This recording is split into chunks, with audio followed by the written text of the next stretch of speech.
Hello everyone, I hope you all are doing good in your studies. तो हम कर रहे हैं नॉर्सेट 5 का जो आने वाला एग्ज़ाम है उसकी तैयारी। मैंने ये सीरीज़ कल से स्टार्ट की है 1 अगस्त से। रोज़ 12 बजे ये सीरीज़ की क्वेश्चंस करवाने वाली हूँ मैं। सिनेरियो बेस्ड ही क्वेश्चंस कराने वाली हूँ और इंटेलेक्चुअल बेस्ड ही क्वेश्चंस कराने वाली हूँ, जैसा कि अगला नॉर्सेट करेगा। आपको इन सीरीज़ को ध्यान से देखना है। एक पेन और नोटबुक साथ में लेके बैठा करिए, ताकि आपको अगर कोई नई चीज़ पता चल रही है तो आप उसको राइट डाउन कर लें। दूसरा, इन क्वेश्चंस को अच्छे से करिए, ठीक है। कोई भी क्वेश्चन ऐसा नहीं है जो कि आपको लगेगा डायरेक्ट है, बिकॉज हर एक क्वेश्चंस में से 2-3 क्वेश्चंस और बन जाते हैं। अच्छे से तैयारी करिए। नेक्स्ट नॉर्सेट में काफ़ी अच्छी वैकेंसी आने वाली है, और जो बच्चे नॉर्सेट के लिए प्रिपेयर कर रहे हैं तो ट्राई करें कि इस नॉर्सेट में पक्का करें अपनी सीट को, बिकॉज अगले नॉर्सेट्स जो आएंगे नेक्स्ट ईयर वो कम वैकेंसी के साथ आएंगे। मैं आपको यही बोलूँगी कि अपना दिन रात एक करो, ठीक है। आपके पास 2 मंथ हैं, और जैसे कि अभी ये चल रहा है कि सितंबर के 15 का पेपर है, 17 का, 19 का, तो अब सितंबर ही लगा के चलो। एंड अगर आपको ऐसे ही क्वेश्चंस और नॉर्सेट का मटेरियल बाय करना है, जिसमें आपको सारे टॉपिक्स मिल जाएंगे इजी लैंग्वेज में, जो कि मेरे खुद के बनाए हुए हैं, और ऐसे ही सिनेरियो बेस्ड और एनक्लेक्स बेस्ड और इंटेलेक्चुअल बेस्ड एमसीक्यूज़ के पीडीएफ्स मिल जाएंगे बहुत सारे, आंसर विद रैशनल। और आपको उसके साथ की पॉइंट्स मिल जाएंगे, गोल्डन की पॉइंट्स, जो कि प्रीवियस एम्स के पेपर के सारे मिक्स करके बना रखे हैं। उसमें सारे प्रीवियस ईयर पेपर के गोल्डन पॉइंटर्स हैं उसमें। आप ये सारा का सारा पैक 299 में ले सकते हो। अगर आपको अलग अलग लेना है, पीडीएफ्स अलग लेने हैं, गोल्डन पॉइंटर्स अलग लेने हैं, या फिर आपको अलग से नोट्स लेने हैं, ओनली नोट्स लेने हैं, तो वो आप मेरे से टेलीग्राम पे आके इंक्वायरी कर सकते हो। आपको कैसे चाहिए आप मेरे को कमेंट कर सकते हो, मैं आपका टेलीग्राम का लिंक आपको दे दूँगी। नॉर्सेट वाले एस्पिरेंट्स अच्छे से तैयारी करो, ठीक है। इस बार हमें क्लियर करना ही है। अगर आप मेरे साथ स्टडी करना चाहते हो तो रेगुलर रहो। 12 बजे वीडियो आएगी, जब तक नॉर्सेट का पेपर नहीं होता मैं रोज़ वीडियो डालूंगी। स्टार्ट करते हैं हमारे क्वेश्चंस। आप कल की वीडियो भी देखना, ताकि आपका एक भी क्वेश्चन ना छूटे, और रेगुलर रहना। A client is admitted to the emergency department with a contaminated wound. A client is poor history. The nurse realized that it is impossible to determine whether the client is immunized against tetanus. Which medication does the nurse expect the healthcare provider to prescribe, because it will produce passive immunity for several weeks with minimal danger of an allergic reaction? देखो, सबसे ज़्यादा scenario based question है। सबसे पहले वो क्या पूछ रहा है, क्लाइंट हुआ है इमरजेंसी डिपार्टमेंट में एडमिट, ठीक है, कंटामिनेटेड वूंड से, उसकी पुअर हिस्ट्री है, और नर्स ने ये रियलाइज़ किया है कि ये डिटरमाइन करना बहुत ज़्यादा मुश्किल है, ये जांच पाना बहुत ज़्यादा मुश्किल है कि उसको इम्यूनाइज हुआ है वो टेटनस के बारे में कि नहीं हुआ है पहले, ठीक है, टेटनस उसने लगवाया है कि नहीं लगवाया टीटी। ऐसी कौन सी मेडिकेशन है जो हेल्थ केयर प्रोवाइडर उसको देगा, जो कि उसको पैसिव इम्यूनिटी देगी फॉर सेवरल वीक्स, ताकि उसको एलर्जिक रिएक्शंस ना हो। क्वेश्चन इंपॉर्टेंट है, तो हमारे पास ऑप्शन है tetanus toxoid, equine tetanus antitoxin, human tetanus antitoxin, diphtheria tetanus pertussis vaccine. देखो, हम उसे देंगे ह्यूमन टेटनस एंटीटॉक्सिन, क्योंकि सबसे पहली बात तो बाकी जो सारे हैं ये एक्टिव इम्यूनिटी प्रोवाइड करेंगे, not a passive immunity. Passive immunity क्या होती है कि जो कि for a certain period of time के लिए एलर्जिक रिएक्शंस को रोकेगी, ठीक है। क्या करेंगे, हम उसको प्रोवाइड करेंगे ह्यूमन टेटनस एंटीटॉक्सिन, जो कि उसको सेवरल वीक्स के लिए। जो टेटनस टॉक्साइड है वो देता है हमें पूरी active immunity, equine tetanus antitoxin भी, और डीपीटी जो लिखा हुआ है ये तो आपको पता ही है, डिप्थीरिया परट्यूटिस टेटनस, ये स्टार्टिंग में ही लग जाता है, ठीक है। और ये इसका इस टाइम क्लाइंट की ना एज दे रखी है ना कुछ बता रखा है, ये तो हम बिल्कुल ही नहीं देंगे। हम उसको देंगे ह्यूमन टेटनस एंटीटॉक्सिन, जो कि उसको पैसिव इम्यूनिटी देगा। यहाँ पे हमसे मांगा, देखो क्वेश्चन में लिखा क्या है, passive immunity, produce passive immunity for several week, ठीक है, फॉर विद मिनिमल डेंजर, उसका डेंजर भी उसको कम हो। नेक्स्ट पे चलते हैं। A nurse is caring for a post operative client who had a general anaesthesia during surgery. What independent nursing intervention may prevent an accumulation of secretions? देखो, एक नर्स है, केयर कर रही है पोस्ट ऑपरेटिव क्लाइंट, मतलब operation के बाद के क्लाइंट को, और उसे जनरल एनेस्थीसिया लगा था ड्यूरिंग द सर्जरी। तो ऐसा कौन सा नर्सिंग इंटरवेंशन है जो कि हेल्प कर सकता है, प्रिवेंट कर सकता है कि उस पेशेंट की जो सिक्रीशंस है वो अंदर इकट्ठी ना हो, एक्यूमुलेशन मतलब इकट्ठी ना हो। ऐसी क्या चीज़ करेगी वो? Postural drainage, cupping the chest, nasotracheal suctioning, या फिर frequent change of the position. देखो, सबसे पहली बात तो अगर पेशेंट जनरल एनेस्थीसिया से आया है और इधर कुछ नहीं लिख रखा कि उसको कोई कॉम्प्लिकेशन है, कुछ हो रहा है, कोई डिसीज़ कंडीशन के बारे में कुछ नहीं बता रखा। क्वेश्चंस को जितना सिंपल हो सके उतना सिंपल समझ के किया करो, क्योंकि देखो अगर खुद की तरफ से एडिशन करोगे ना तो आप कुछ भी टिक कराओगे, इसलिए क्वेश्चन जो है उसको वैसे ही रहने देना है, ठीक है। कुछ नहीं बता रखा। सो हम इससे नर्सिंग क्या, नर्स का क्या इंटरवेंशन, मेन पहले क्या करेगी, सबसे पहले तो उसकी फ्रीक्वेंट चेंजेस ऑफ पोजीशन करेगी। क्यों करेगी? क्योंकि अगर वो फ्रीक्वेंट चेंज करेगी तो लंग एक्सपेंशन जो है उसका वो अच्छे से होता रहेगा, जिससे क्या होगा कि उसकी सिक्रीशंस है वो रिमूव होती रहेंगी। क्योंकि अगर उसकी पोजीशन चेंज नहीं करी, उसे एक ही पोजीशन में रखा, सबसे पहले तो उसका जो लंग एक्सपेंशन है वो प्रॉपर नहीं होगा और जो सिक्रीशन है वो एक ही जगह पे एक्यूमुलेट होना स्टार्ट हो जाएंगी, इकट्ठा होना स्टार्ट हो जाएंगी। सो सबसे पहले नर्सिंग इंटरवेंशन होती है प्रिवेंट करना है, यहाँ पे लिखा है प्रिवेंट करना है। क्या करेंगे? सिक्रीशंस एक्यूमुलेट ना हो, मतलब कि अभी सिक्रीशंस एक्यूमुलेट हुई नहीं है। आप क्वेश्चन को समझो, देखो क्या लिखा है कि प्रिवेंट करना है, एक्यूमुलेशन ना हो, अभी मतलब हुई नहीं है पेशेंट को। इनडायरेक्टली तो यही है ना कि अभी हुई नहीं है, हम प्रिवेंट कर रहे हैं, इट मीन्स पेशेंट जो है नॉर्मल है, तो हम उसे नॉर्मल इंटरवेंशन देंगे। हम ना उसे पोस्टल ड्रेनेज करेंगे, ना कपिंग ऑफ द चेस्ट, ना नेजो, क्योंकि अभी उसको हुई नहीं है। ये सब तब होती है जब एक्यूमुलेशन हो जाता है, पर फ्रीक्वेंट चेंज ऑफ पोजीशन से क्या होगा? प्रिवेंशन हो गई। क्वेश्चन समझ रहे हो कैसे समझाया? क्वेश्चन को डीपली समझा करो, पर अपनी तरफ से कुछ ऐड नहीं करना क्वेश्चन में, ठीक है। नेक्स्ट पे चलते हैं। A nurse checking the perineum of a client with a radium implant for a cervical cancer observed the packing protruding from the vagina. Why must the nurse notify the health care provider to move it immediately? तो देखो एक nurse है, प्रीनियम area of the client जो है female का वो check कर रही है, उसको सर्वाइकल कैंसर था, इसलिए उसके अंदर रेडियम इम्प्लांट किया गया है। पर जब वो ऑब्जर्व करती है कि जो वो इम्प्लांट है वो बाहर को आ रहा है through the vagina, from the vagina, तो नर्स जो है हेल्थ केयर प्रोवाइडर को इमीडिएटली रिमूव करने के लिए क्यों बोलेगी कि जो radioactive packing will injure करेगी हेल्दी टिश्यू को। Remove of the packing will prevent excessive blood loss, the exposure of radium to the environment will diminish it effectiveness, removal of the packing will minimize left threatening contact with the radiation. So देखो आपको ये questions बहुत बार नॉर्सेट में देखने को मिलेगा कि नॉर्सेट में कि रेडियम इम्प्लांट वाला इंपॉर्टेंट क्वेश्चन है। सबसे पहले तो ये आता है कि नर्स ने कैसे जाना है अंदर, हमेशा लेड एप्रन में जाना है, ठीक है। कैसे उसको पकड़ना है रेडियम इम्प्लांट को, अगर वो बाहर गिर गया तो एक लॉन्ग हैंडेड फोर्सेप्स से। 3 क्वेश्चंस बन गए हैं, इसे ध्यान से सुन लो क्या क्या। एक तो उसको लेड एप्रन डाल के जाना है, अगर आए तो कैसे जाना है। दूसरा, उसको कभी भी अगर इम्प्लांट बाहर गिर गया है तो उसको कैसे उठाना है, लॉन्ग हैंडेड फोर्सेप्स से उठाना है। दूसरा, अब इसको हमने नोटिफाई करना है कि बाहर निकालने के लिए अगर हेल्थ केयर प्रोवाइडर को, तो क्यों करना है? क्योंकि जो रेडियम इम्प्लांट होता है वो क्या करता है, जो हेल्दी टिश्यूज़ होते हैं उनको इंजरी करता है। लिख लेना इसको, जो रेडियो एक्टिव इम्प्लांट्स होते हैं वो हेल्दी, अगर वो बाहर आ जाए अपने रीजन से जहाँ उनको डाला है, तो वो हेल्दी टिश्यूज़ को भी क्या कर देते हैं, इंजरी कर देते हैं। इसीलिए उनको हमें नोटिफाई करना पड़ता है कि उसे इमीडिएटली, अगर वो अपनी पोजीशन से हिल के बाहर आ रहा है हेल्दी जगह, क्योंकि उसको तो सर्विक्स का कैंसर है ना, अब वो वजाइना के थ्रू आ रहा है, तो जहाँ जहाँ से वो निकल रहा है बाहर, वहाँ के हेल्दी टिश्यूज़ को वो इंजरी कर सकता है। सो इसलिए हम वो इमीडिएटली उसको रिमूव करवाते हैं। सो 3 क्वेश्चंस बताए हैं मैंने। रेडियो एक्टिव इम्प्लांट का बहुत बार क्वेश्चन आता है, ठीक है, तो इसको ध्यान से करना, नॉर्सेट के एस्पिरेंट्स जितने भी ये वीडियोस देख रहे हैं ऐसे ही क्वेश्चन करेंगे हम। आप बिल्कुल भी टेंशन मत लो, इस बार हम पेपर क्लियर करके रखेंगे, जो कि मेरे साथ अब स्टडी कर रहे हैं बच्चे, ठीक है। क्योंकि अगर देखो, अगर अच्छे से पढ़ोगे तो ऑब्वियसली आप उस मैदान को फतेह करोगे ही, ठीक है। क्योंकि देखो क्या होता है कि हम काफ़ी टाइम से स्टडी कर रहे होते हैं, बट हमारी जो रेगुलरिटी होती है ना वो बहुत कम होती है। अभी कह रहे हैं काफ़ी बच्चे कि मैम पिछला पेपर जो था बहुत टफ था। देखो जिन्होंने पास किया उन्होंने भी किया है पास, ठीक है। इट्स ऑल कि तुम ऐसे प्रिपेयर मत होके जाओ कि हमें जैसा पेपर आता है वैसे ही इस बार आएगा। तुम हर एक तरीके से प्रिपेयर होके जाओ, ऐसे भी आ सकता है, ऐसे भी आ सकता है, ऐसे भी आ सकता है, ऐसे भी आ सकता है, ठीक है।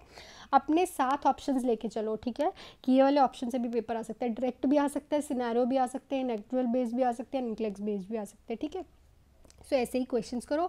और हाँ, अगर आपने मेरे से पीडीएफ्स लेने हैं, गोल्डन पॉइंटर की पॉइंटर्स लेने हैं, या फिर जो पिछले पेपर के एम्स के वही बना रखे हैं मैंने सारे की पॉइंटर्स, आपको बहुत सारे की पॉइंटर्स मिल जाएंगे पिछले एम्स के पेपर्स के ही।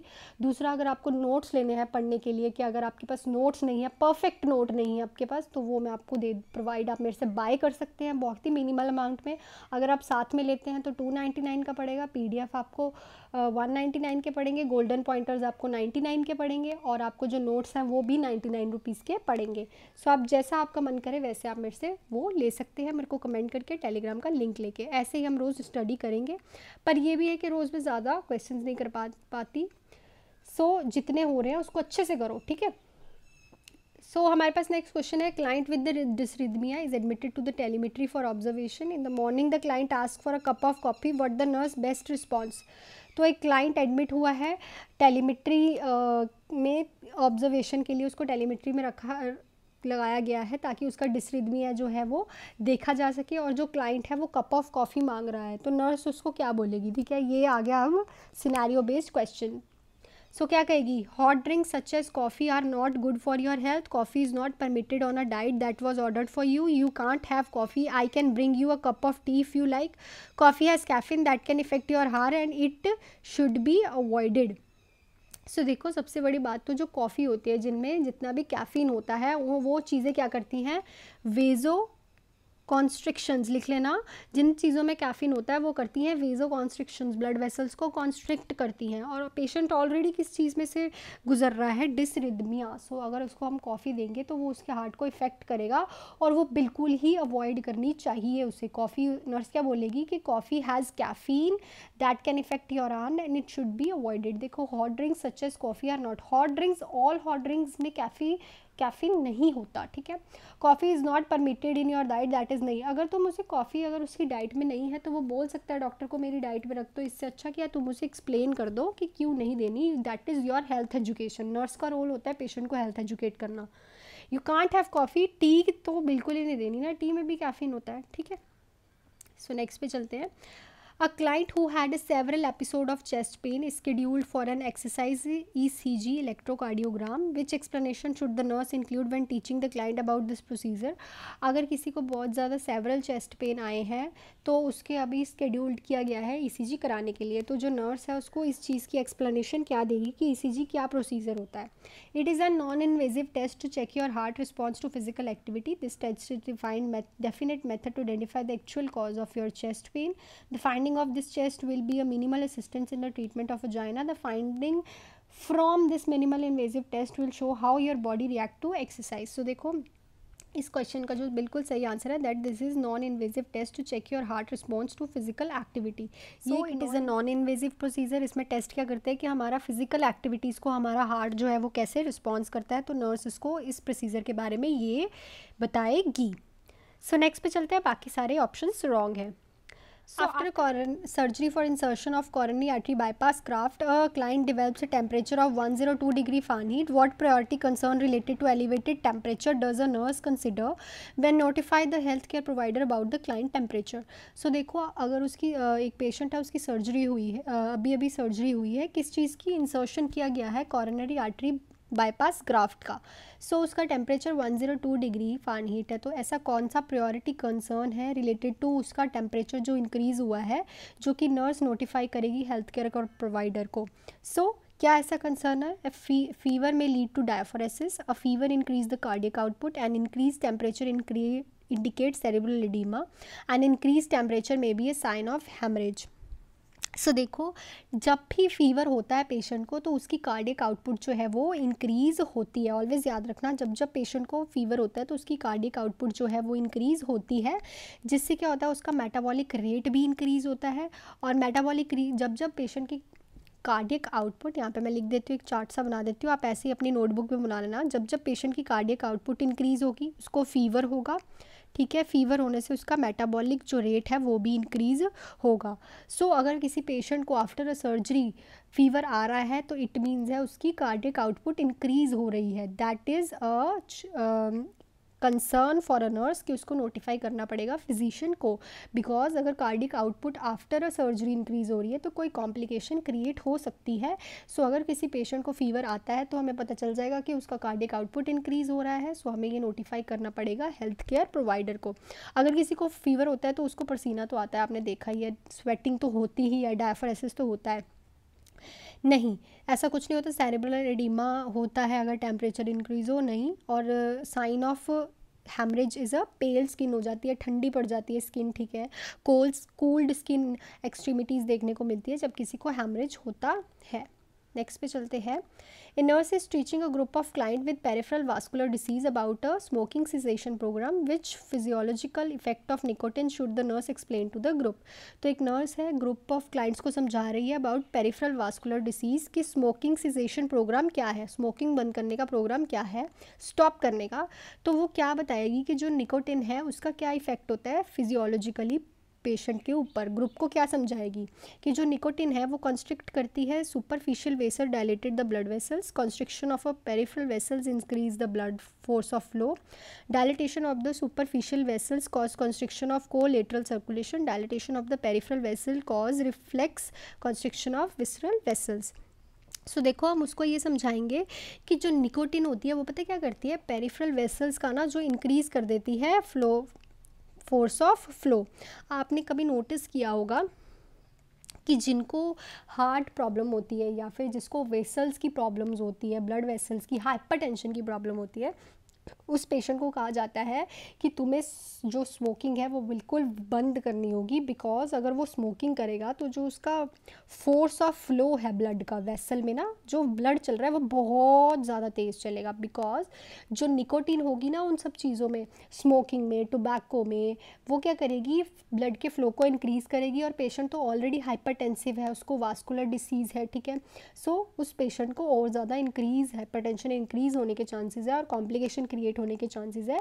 इसलिए निकोटीन्स जो है वो बंद की जाती हैं, क्योंकि वो फिजियोलॉजिकली पेरिफेरल वासल्स में क्या करती है, फोर्स ऑफ फ्लो जो है वो इंक्रीज़ करती है। नेक्स्ट पे चलते हैं। A nurse assessed that several clients have low oxygen saturation level. Which client would benefit the most from servicing oxygen via nasal cannula. तो एक नर्स नोट कर रही है कि एक क्लाइंट है, ठीक है, बहुत सारे क्लाइंट्स हैं, उनको क्या हो रहा है, ऑक्सीजन में उनकी जो ऑक्सीजन सैचुरेशन है वो बिल्कुल ही कम है। तो ऐसा कौन सा क्लाइंट है इनमें से जिसको अगर हम ऑक्सीजन वाया नेज़ल कैनुला दे रहे हैं तो वो उसको इफ़ेक्टिव रहेगी, वो वर्क करेगी। सो हमारे पास पेशेंट्स देखो कौन कौन से हैं। Has an upper respiratory infection वाला, receive many visitors while sitting in a chair, has an nasogastric tube for gastric decompression, exhibit dry oral mucosa from mouth breathing. So अगर हम किसी, अब इस क्वेश्चन में आ गया आपका इंटेलेक्चुअल बेस्ड और सिनेरियो बेस्ड। अगर इतने सारे पेशेंट्स हैं आपके पास, ठीक है, सो नेज़ल कैनुला पहले तो हमें देख के लगाना पड़ेगा। अगर कोई पेशेंट के पास बहुत सारे विजिटर्स आ रहे हैं तो उसी को ही नेज़ल कैनुला लगा रहे हैं हम। क्यों? क्योंकि देखो अगर विजिटर्स आ रहे हैं, उसका मास्क लगा दे खुद तुम, तो वो बात कैसे करेगा, ठीक है, वो तो बार बार मास्क उठाता रहेगा, ठीक है। अगर तुम उसके ये लगा दोगे, नेज़ल कैनुला लगा दोगे, तो उससे क्या होगा, वो ईजिली कम्युनिकेट कर पाएगा। अगर अपर रेस्पिरेटरी ट्रैक वाले इन्फेक्शन वाले पेशेंट को तुम नेज़ल कैनुला लगा रहे हो, सो पहले ही उसको अपर रेस्पिरेटरी ट्रैक इन्फेक्शन है, ठीक है, उसका पहले ही म्यूकस जो है प्लग्ड इन होगा। तुमने कैनुला लगा के जो नोज़ की म्यूकस मेम्ब्रेन है उस पर इरिटेशन क्रिएट कर देनी है, उससे और ज़्यादा इन्फेक्शन होने के चांसेस हैं। सो हम उसको नहीं लगाएंगे।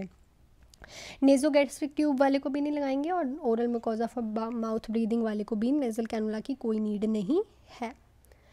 नेक्स्ट क्वेश्चन है, nurse reposition a client who is diagnosed with emphysema to facilitate breathing, which position facilitate maximum air exchange. तो एक नर्स है, रीपोजिशन कर रही है क्लाइंट को, डायग्नोज हुआ है उसको एम्फाइसीमा। सो उसकी ब्रीदिंग को फैसिलिटेट करने के लिए कौन सा ऐसी पोजीशन देंगे जो मैक्सिमम एयर एक्सचेंज करेगी, सुपाइन, ऑर्थोपेनिक, लो फाउलर, सेमी फाउलर। सो उस पेशेंट को हम ऑर्थोपेनिक पोजीशन देंगे, ऐसे सिटिंग पोजीशन। उससे क्या होगा, उसकी जो लंग्स है फुली एक्सपैंड होंगे, ठीक है। एक्सपेंशन ऑफ द लंग्स क्या करेगी, उसे हेल्प करेगी ब्रीद आउट करने के लिए, और जो एयर एक्सचेंज है वो प्रॉपरली होता रहेगा और ब्रीदिंग भी फैसिलिटेट होगी। नेक्स्ट क्वेश्चन पे चलते हैं। During the first 36 hours after the insertion of chest tube when assessing the function of a 3 chambers close chest drainage system, the nurse identified that the water is in the under water seal tube is not fluctuating, what initiate action should the nurse take. So पहले 36 hours में किसी patient के chest tube डली हुई है, तो हम assess कर रहे हैं 3 चैम्बर्स जो उसके लगे हुए हैं वाटर सील ड्रेनेज सिस्टम में। तो नर्स देखती है कि जो उसका water seal, under water seal के ट्यूब है वो फ्लक्चुएट नहीं कर रहा, मतलब बिल्कुल भी हिल डुल नहीं रहा। तो नर्स पहले क्या करेगी, take the client's vital sign, inform the health care provider, turn the client to the unaffected side, check the tube to ensure that it is not किंग्ड।